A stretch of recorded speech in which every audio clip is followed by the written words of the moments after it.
All right, well, that was fast. So Aleppo has fallen, and along the way, Syrian opposition forces have captured fighter jets, military helicopters, countless tanks, and surface to air missile systems, and they're continuing to advance in multiple directions. You could say, arguably, that their 3-day special military operation is ahead of schedule. But either way, we're going to dive into some updates from the ongoing Syrian civil war. I'm recording this on the morning of December 1st, 2024.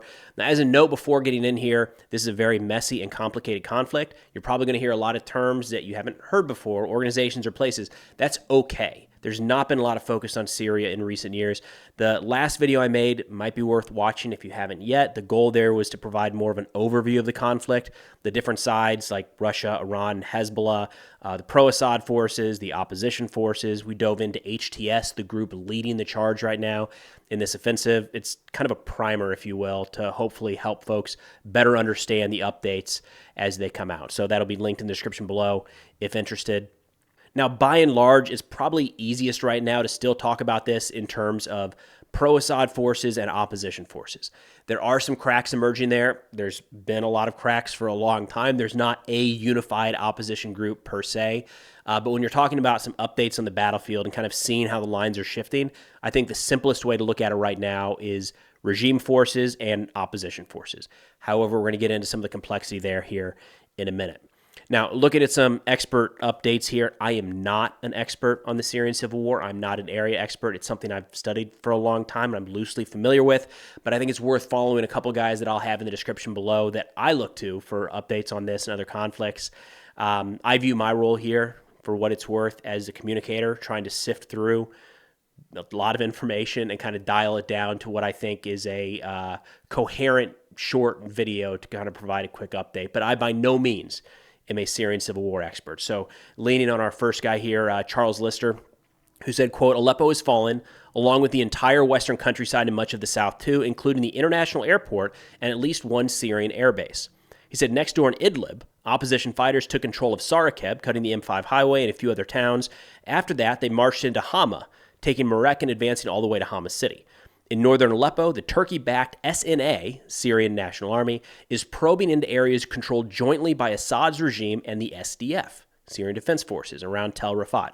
But efforts are underway to avoid any major conflict with the SDF, which would distract from the regime fight elsewhere. So again, what we're kind of seeing play out, and there's more and more kind of stories coming out about this, is opposing sides within the opposition kind of deciding temporary truces, if you will, right? Maybe recognizing that this is their time to actually take down Assad and the Syrian regime. So they're putting their differences aside, even though some of their differences have cost a lot of lives and are very significant and very well may bubble up in the future. For the time being, they seem to kind of a live and let live situation so long as it facilitates the ongoing fight with Assad. Now, Lister talked about some rumors emerging that the SDF may be preparing for an attack in Raqqa, totally different part of Syria, while Arab SDF units in Deir ez-Zor are also mobilizing, taking multiple villages from regime control along the Euphrates.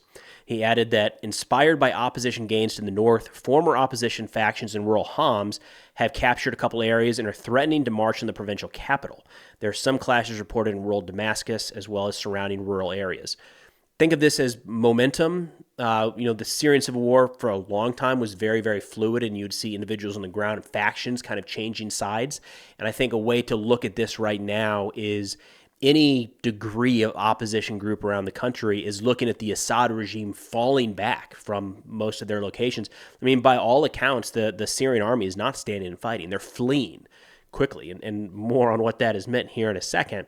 And I think there's a lot of small groups around the country that maybe see that and view this as an opportunity, the first opportunity they've had in years, if not ever, to actually make some territorial gains and recapture some area from the Assad regime that was taken quite a while ago. Now, one of the interesting things with how quickly the Assad regime has been moving back, the Syrian military has been falling back, is one, it means that overall, these gains by the opposition forces, HTS-led opposition forces, have come at relatively low cost. We're not seeing a ton of casualties at this point, which is interesting when you look at the scale of how much territory they've taken, which I believe at this point in just a couple days is more than Russia has taken in Ukraine over the course of the last year. very different conflicts, right? Very different adversaries, very different battlefield set up on the ground. But for some context, it's a lot of ground they've taken and a lot of very strategic ground in a very short period of time, again, with limited losses just about all around. Now, as they continue to push in a couple different directions, one thing that we're seeing a lot of footage of coming out of the opposition, and I'll show some of it here, is they are capturing a lot of Syrian military equipment. And not just like junk, right? I mean, we've definitely seen a couple arms warehouses where it's just stacks upon stacks upon stacks of ammunition and small arms, rockets, mortars, things like that. We've definitely seen some guys walking around with man pads, man portable air defense systems that could shoot down low-flying aircraft, but definitely helicopters. We're starting to see, just in the last couple days, opposition forces move into airfields with countless fighter jets just sitting there. Now, I'm not an aviation guy. I don't know if this Air Force was grounded years ago, if the parts are even there to operate this equipment, whether or not the opposition has the pilots that could get behind the wheel and actually do anything with it. But nonetheless, fighter jets to some degree. We're seeing helicopters captured, armored vehicles it is insane the amount of tanks, APCs, artillery pieces being captured by the opposition. And what's interesting here is as they're moving forward and they're taking this equipment, they're familiar with it, right? This isn't some foreign, advanced technology they haven't come across before. A lot of times we're seeing these opposition fighters move into a, former regime stronghold, take over that tank, turn it around, and continue their advance now with Syrian military equipment. So look, for any military offensive, you run out of steam because we get tired, your supply lines extend, and there's a lot of different reasons that offensives kind of grind down over a period of time. What's interesting here, though, is you usually expect in an offensive the attacking force to lose equipment as they go, which means it becomes harder and harder to continue pushing forward. The opposition is increasing their inventory, right? So they might have made it to checkpoint A in pickup trucks. At checkpoint A, they picked up 2 APCs, a BMP, and a couple T-55s or something, right? And now they're a mechanized unit continuing to advance into Syrian military positions. It's a very interesting but dynamic situation there. Now, going back to the idea that some of these groups might be working together, again, turning to an expert here who will be linked in the description below, Suhail Al-Ghazi, who said, quote, "So far it seems like there's a sort of deal between opposition and SDF in Aleppo. SDF allowed rebels into international airports and didn't clash with them inside Aleppo, and even withdrew from Zara in northern Aleppo. However, one bullet could lead to tragic response. He added that Turkey doesn't like the SDF advancing, but it wants to wait to see how this whole situation develops." And I wouldn't take any of these temporary alliances right now to, as any long-term consequence. Again, as Ghazi mentions here, one bullet could change that, and you could see groups turn on one another. But nonetheless, right now, there does seem to be some, friendships of necessity, if you will, shaping up on the battlefield. Now, there has been talk about who's going to come in to try to assist Assad. Nobody right now at this point. Of course, Russia doesn't really have the resources to send anyone in any short period of time. I would argue they probably don't want to send any significant force in at all. Their priority is clearly in Ukraine. Iran is one of the options, and there's been some speculation that Iran might send some forces in from the east. However, as they do that, they're going to be coming under increased scrutiny from U.S. and SDF forces in northeastern Syria, and likely also Israelis. So if let's say the Iranian forces or Iraqi militias, even backed by Iran, make their way through some of the U.S. SDF-controlled area in northeastern Syria, and they start moving across Syria to the west, if you're Israel, that is also the path that these Shiite militias might move if they wanted to conduct an attack on Israel. So it's not out of the question that as they are transitioning from one country to another, from one battlefield to another, that they could come under fire from Israeli forces or Israeli air forces. Just something to consider there. And of course, we know Israel has the ability to strike just about anywhere inside of Syria. Now, a couple different experts and professionals that I've followed wanted to hammer something home, or were hammering something home yesterday that I wanted to hit on. They said all coup and clashes in Damascus, these are rumors. They're not true, not as of this recording. If anything would have happened there, if Assad was there, there's still speculation that he's still in Russia. But if the government had been overthrown, it wouldn't be a couple grainy videos. We'd have a lot more information. I feel like that's worth bringing up because I am seeing a lot of talk about that, a lot of rumors, and at this point, nothing has been confirmed. Now, in terms of the Russian response, we are seeing that they're providing some air power, and they do have there are Russian forces on the ground, to include at the naval base they have there in the Mediterranean. Be worth keeping an eye on as rebel forces continue to advance. That area could come under risk, and we'll see if the opposition forces decide to take on Russia directly or if Russia has to pull out in some degree. That'll certainly be worth paying attention to. But we have seen some Russian airstrikes in recent days. I want to be careful with this one because it's kind of mixed information. Russia says that they were deliberately targeting groups of militants and terrorists, of course, is the term they always use. On the ground, a lot of Syrian accounts said that it was civilians kind of gathering to celebrate that Aleppo had been freed. And next thing you know, Russian bombs started falling. So something to keep in mind with that is the Russian dynamic targeting the dynamic targeting process has never really been there. We're seeing a bit of an adaptation for that in Ukraine. They're getting a lot better at it in Ukraine, but that is a whole different level, right? Because they're looking for, say, a HIMARS launcher, right? To be able to identify that moving towards the front, track it, maintain eyes on, pull the appropriate asset, and strike it while it's moving. That's a certain type of munition. Or once it moves into a bunker, that's a different type of munition, or if it's in the open. It's very complex. Russia was, at the start of the war in Ukraine, very, very bad at that.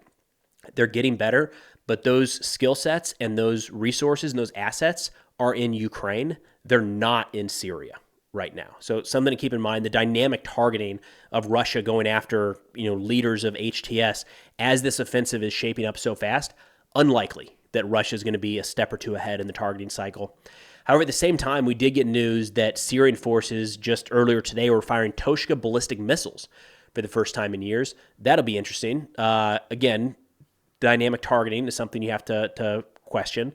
How specific can they get on some of these advancing rebel and opposition forces? Probably not all that accurate, right? And this comes into one of the arguments we've seen for a long time now, that a lot of the bombing being done in the Syrian civil war is just designed to hit cities and towns entirely. It's not going after a specific leader.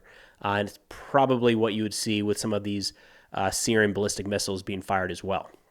Now, someone starting to get more attention in all of this, understandably so, is the leader of HTS, the group leading the charge on the ground right now, and that is Abu Muhammad al-Jawlani. And it's a complex figure. What do you know? In Syria, we've got complicated issues. So Jawlani is a Saudi who grew up in Syria, then moved to Iraq in 2003 to fight U.S. forces, and he did so alongside al-Qaeda in Iraq.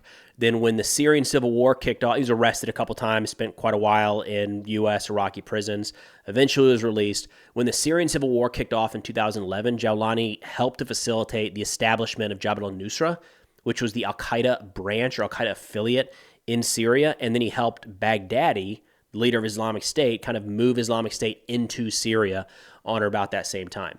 Then in 2017, Jawlani announced the creation of HTS, saying that they had no affiliation to any external entity, which is kind of believed to suggest that he had severed his past ties with al-Qaeda.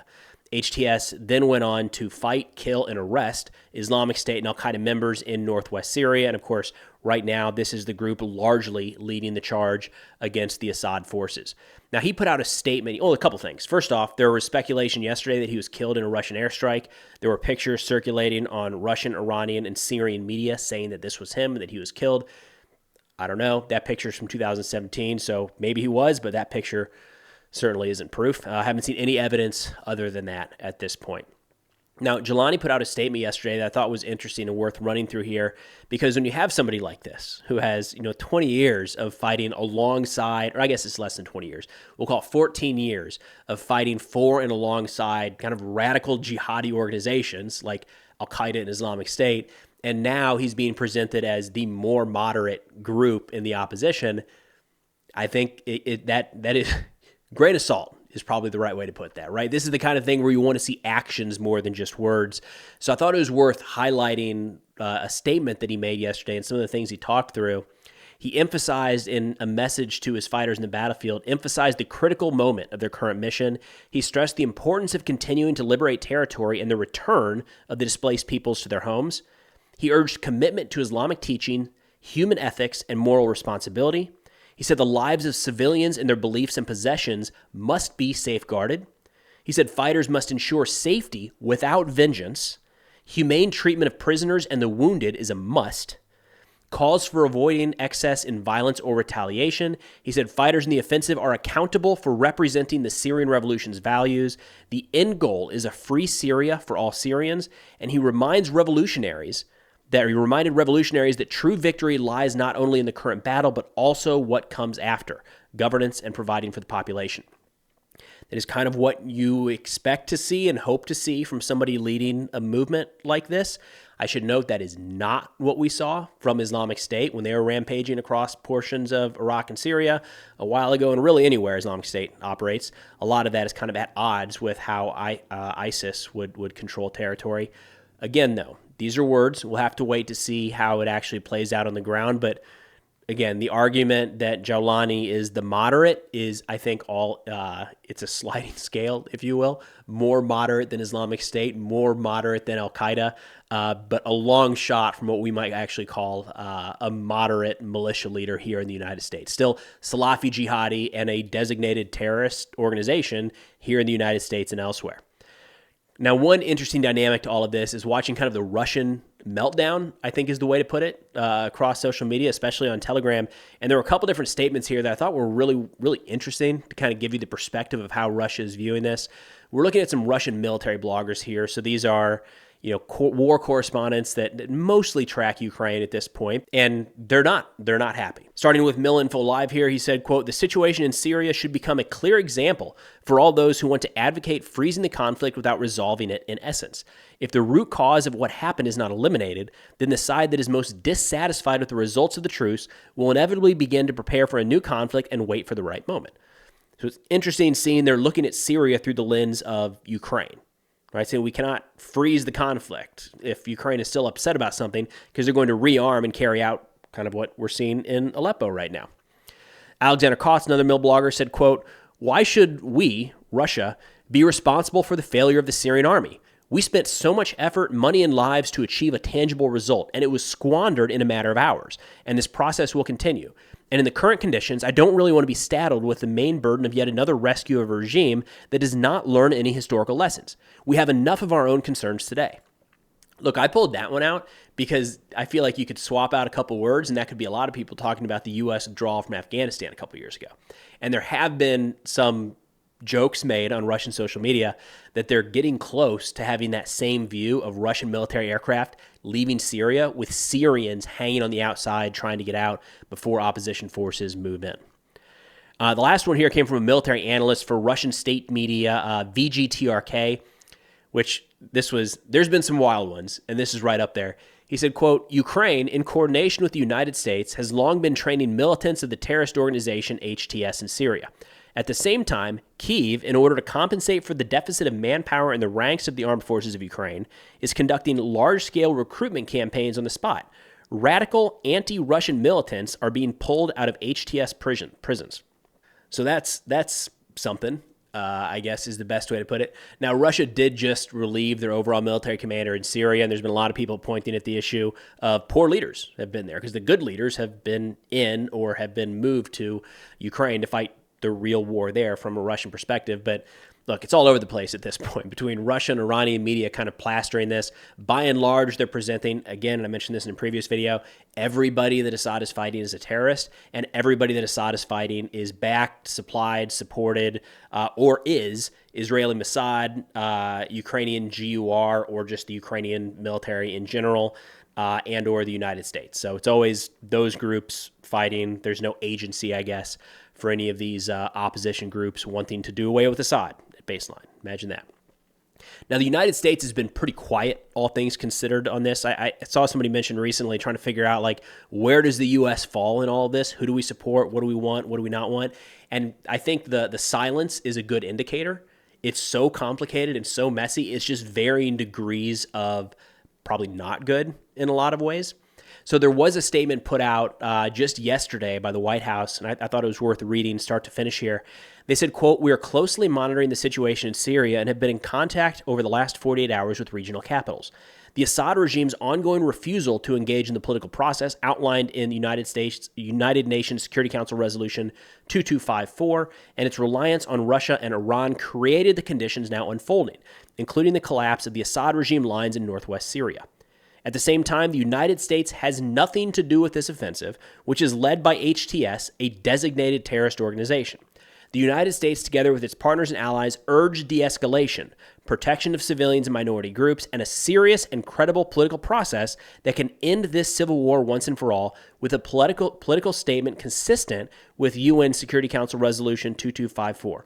We will continue to fully demand and protect U.S. personnel and U.S. military installations, which remain essential to ensuring that ISIS can never again resurge in Syria. Something I wanted to add to there is there's still been no indications of U.S. involvement at all in this wave of fighting. So, of course, no evidence that the U.S. is behind the HTS-led assault in Aleppo, but that is the western part of the country, whereas U.S. troops are in the eastern portion of the country. And from what I've seen in recent days, there hasn't really been any direct U.S. action at all. Now, it's pretty common for U.S. forces there, along with their SDF allies, to be carrying out targeted raids and at times airstrikes against Islamic State militants. That hasn't been in the news, and it wouldn't be shocking if for a little while here, the U.S. kind of dials back some of those operations just to make sure that there's no miscommunication and something escalates when it really doesn't have to. Now, earlier in the video, I mentioned that there's some good sources that I really like and I want to share. I think it's best when we all kind of learn together, right? And can share good sources and quality information to better understand whatever might be happening in the world. So there's a couple I want to run through here. Again, all of these are going to be linked in the description below. We've got Philip Smith. He's a Washington Institute analyst, pretty well spun up, very well spun up, I should say, on Iranian proxies and Shia militias. So a lot of these guys, like Philip, have been looking at so many different aspects of the Middle East for a while that when there was a gap in Syria coverage for the last, we'll call it 5 years at least, and it really died down for a while, but definitely 5 years, these guys stayed focused on Syria. So if you're looking to fill in that gap of knowledge, these are some great places to start. We've got Calibra Obscura. Actually, the next two here, I don't know their names. I just know that they put out quality information that historically has been very, very accurate, especially when looking at some of these conflicts around the Middle East. So Calibra Obscura, as well as War Noir, both very quality, respectable sources there.